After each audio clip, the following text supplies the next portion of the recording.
Hello dear friends, subscribers and guests on my channel. In this video I want to show and tell you how to hide WhatsApp conversations on iPhone. Please put your like, subscribe to my channel, share this video with your friends and let's get started. So, first we need to go to WhatsApp.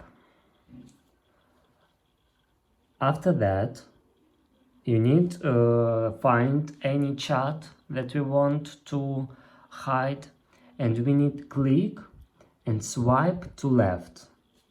And here you can click archive. And that's all. This is very easy way to do.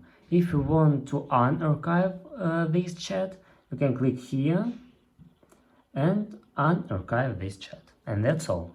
If you enjoyed this video and found it helpful, please subscribe to my channel, share this video with your friends. Bye bye everyone, see you later.